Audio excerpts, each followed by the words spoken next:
बिस्मिल्लाहिर्रहमानिर्रहीम। अस्सलाम वालेकुम। उम्मीद करती हूँ आप सब खैरियत से होंगे। आज का जो हमारे पास टॉपिक है वो है किरचॉफ रूल। किरचॉफ रूल हमारे पास दो तरह के होते हैं, किरचॉफ फर्स्ट रूल और किरचॉफ सेकंड रूल। तो सबसे पहले हम देख लेते हैं किरचॉफ फर्स्ट रूल क्या कहता है। किरचॉफ फर्स्ट रूल जो है ना, इसके दूसरा नाम हमारे पास होता है करंट रूल, और इसको हम कह सकते हैं किरचॉफ पॉइंट या किरचॉफ जंक्शन। ठीक है, ये इसके दूसरे नाम से है हमारे पास। अच्छा, ये जो किरचॉफ फर्स्ट रूल है ये कहता क्या है, इसकी स्टेटमेंट क्या है, तो इसका कंसेप्ट देख लेते हैं। ये जो हमारे पास किरचॉफ फर्स्ट रूल होता है, इसमें वो कहते हैं एक पॉइंट होता है, ठीक है, उस पॉइंट के टू वर्ड ना करंट फ्लो करते हैं। वो करंट दो भी हो सकते हैं, तीन भी हो सकते हैं, जितने भी हो सकते हैं, ठीक है।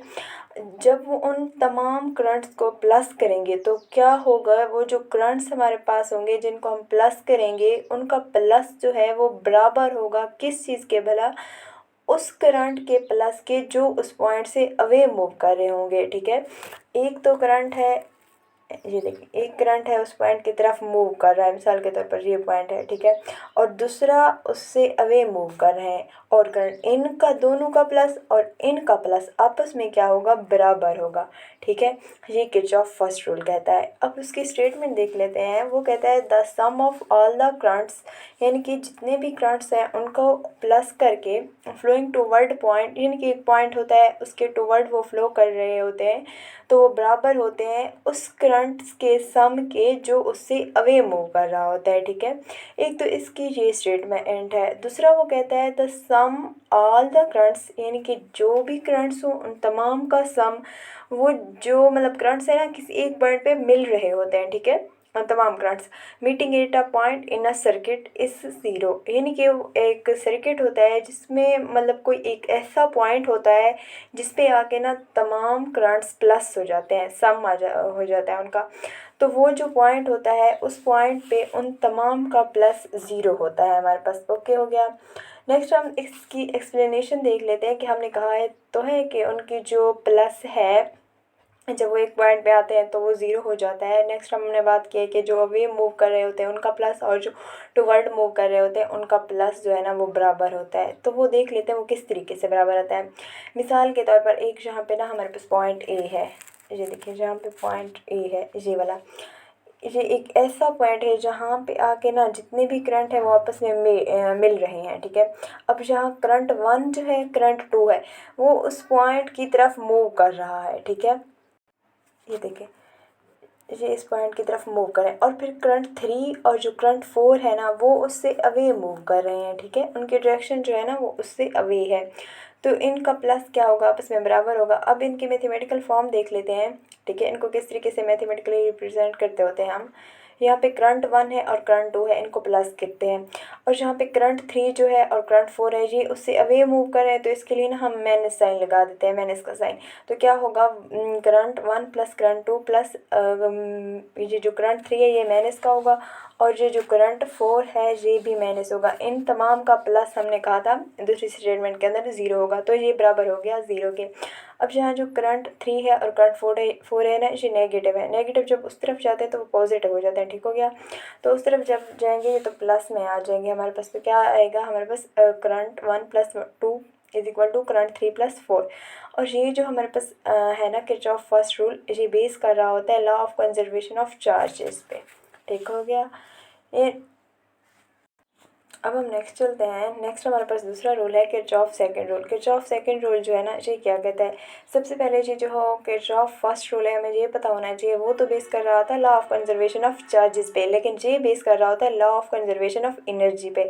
ठीक हो गया, और इसकी जो स्टेटमेंट है ये कहता है एक हमारे पास सर्किट है वो क्लोज सर्किट है। ठीक है, उस क्लोज सर्किट में जितने भी पोटेंशियल चेंजेस आते हैं उन तमाम का अलजेब्रिक सम जो होता है ना वो ज़ीरो के बराबर होता है। ये कैसे हो सकता है, इसकी एक्सप्लेनेशन समझ के हमें समझ में आएगा। ठीक है, यहाँ पे देखिए आप लोगों को एक सर्किट नज़र आ रहा होगा जहाँ पे E1 भी है, E2 भी है, ठीक है, और R1 R2, और करंट जो है ना एंटी क्लॉकवाइज मूव कर रहा है, सही है।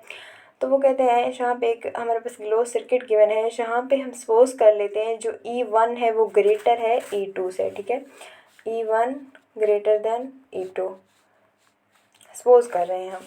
फिर हमारे पास कुछ रूल्स हैं, जब हमारे पास E1 जो है E2 से ग्रेटर होगा तो तब क्या होगा, वो कहते हैं व्हेन अ पॉजिटिव चार्ज, अब हमारे पास जो पॉजिटिव चार्ज है यानी कि डेल क्यू है, पास करेंगे थ्रू द सेल, और वो सेल से पास होंगे, जो सेल है हमारे पास ई, इससे यानी कि करंट जो चार्जेस हैं पॉजिटिव चार्ज वो अब ई से पास कर रहे हैं, E1 से, through the cell E1 from low potential to high potential. अब लो से वो हाई पोटेंशियल की तरफ मूव कर रहे हैं, ठीक है।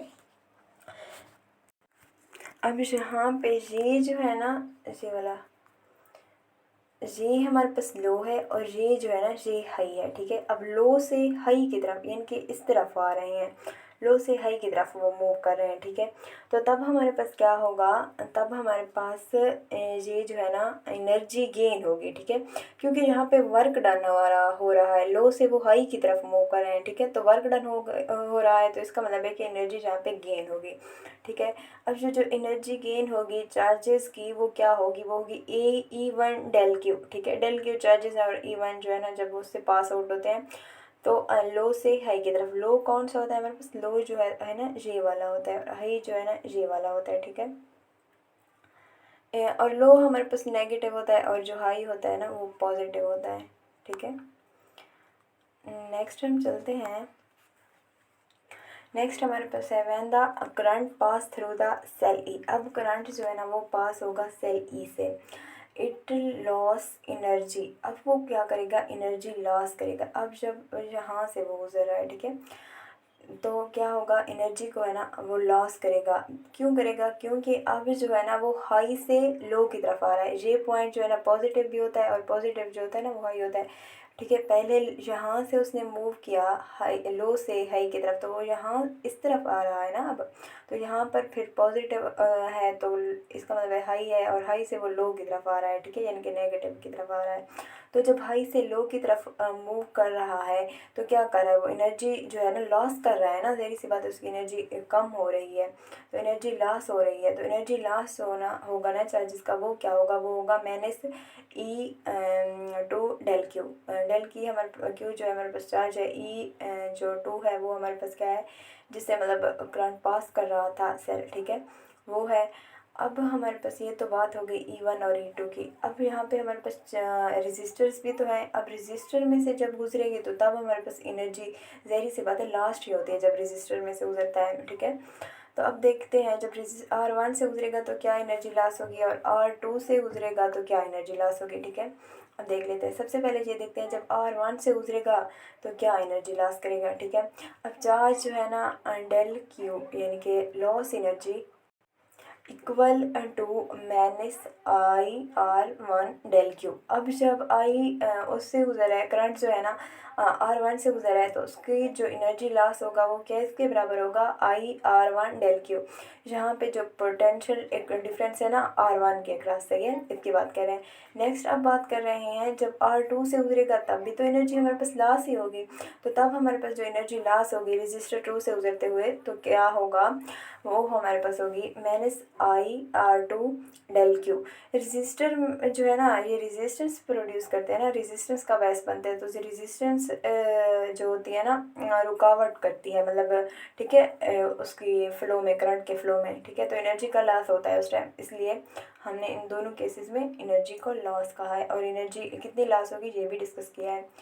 नेक्स्ट अब बात करते हैं जब हमारे पास फाइनली क्या होगा, फिर जब एनर्जी जो है ना R1 से गुजरेगी लॉस होगी, R2 से गुजरेगी लॉस होगी, और E1 से गुजरेगी तो क्या होगा, और E2 से गुजरेगी तो क्या होगा, जी हमने डिस्कस किया है। तो चार्जेस जो है ना अब जो E है सेल, ठीक है, उसके नेगेटिव टर्मिनल की तरफ पहुंच जाएंगे। यहाँ पे जो E है ना ये E1 है, ठीक है। अगर प्रीवियस डायग्राम को देखें तो ये देखें यहाँ से करंट फ्लो करने लगा था लो से, यहाँ से इस तरफ यहाँ से पहुँच गया, अब वो फिर नेगेटिव टर्मिनल की तरफ पहुँच गया है ना, ठीक है। ये जो होता है नेगेटिव टर्मिनल भी होता है और लो पोटेंशियल भी इसी की होती है, लो भी होता है, ठीक है। तो अब वो नेगेटिव टर्मिनल की तरफ ना पहुँच गया है, सही है। अब जहाँ से फिर स्टार्ट होगा, फिर ठीक है, स्टार्ट भी यहीं से हुआ था और लो भी मतलब एंड भी यहीं पे हुआ है, क्योंकि ये क्लोज सर्किट है। सबसे पहले हमने बात की थी कि ये जो होता है ना जब क्लोज सरफेस हो तब होता है, ठीक है। क्लोज सरफेस में यही होता है, जहाँ से स्टार्ट होती है चीज़ वहीं से पे आके ना एंड होती है, फिर वहीं से स्टार्ट। तो हमने देखा था कि करंट जो है फ्लो करने लगा था E1 से और आके फिर जो 1 है उसके लोअर पोटेंशियल की तरफ पहुँच गया। अब हम बात करते हैं कि हमने कहा था ये जो law of conservation of energy है ना, ठीक है, उसके मुताबिक किरचॉफ रूल है, उस पर बेस कर रहा होता है। तो law of conservation of energy जो है क्या कहता है, वो कहता है टोटल चेंज इन एनर्जी जो होता है ना ज़ीरो होता है। सही है, यानी कि एनर्जी जो है ना वो ना तो डिस्ट्रॉय होती है और ना ही मतलब बनती है, क्रिएट होती है, बल्कि एक शक्ल से ना दूसरी शक्ल में वो चेंज होती रहती है, अपनी फॉर्म्स जो है ना वो चेंज करती रहती है। कभी काइनेटिक एनर्जी की फॉर्म में होती है तो कभी पोटेंशियल एनर्जी की फॉर्म में, इस तरीके से, ठीक है। अब हमारे पास मैथमेटिकल फॉर्म है जो वो है हमारे पास E1 del Q minus E2 del Q minus IR1 del Q, और यहाँ पे माइनस होगा, ठीक है, यहाँ पे इस तरीके से E1 del Q minus E2 del Q minus IR1 del Q del Q minus IR2 del Q, यहाँ पे माइनस है इस जगह पे, ठीक है। तो वो जो है ना ज़ीरो के बराबर है। नेक्स्ट वो फिर जहाँ पे ये जो डेल क्यू है ना ये कॉमन है सब में, तो यहाँ पे कॉमन ले लेते हैं, तो क्या बच जाएगा, E1 बच जाएगा यहाँ से, और यहाँ से E2 बचेगा, और यहाँ से ये डेल क्यू बाहर चला गया, आर बच जाएगा, IR1 बच जाएगा, और यहाँ से फिर माइनस है तो माइनस इधर लगाएंगे, और डेल क्यू उधर चला गया, IR2 चला गया, ठीक है, उधर चला गया। तो यहाँ पे डेल क्यू जो है ना वो हमारे पास ज़ीरो है, ठीक है। तो क्या बच जाएगा, I1 minus E2 minus IR1 minus IR2, ये जो है ना हमारे पास किरचॉफ सेकंड रूल की मैथमेटिकल फॉर्म है, ठीक है। उम्मीद है आप लोगों को आज का जो लेक्चर है ना अच्छे से समझ आ गया होगा। आज का जो लेक्चर था ना यहीं तक था, इंशाल्लाह फिर मिलेंगे नेक्स्ट लेक्चर के साथ। Thank you for watching. अल्लाह हाफिज़, अपना ख्याल रखिएगा।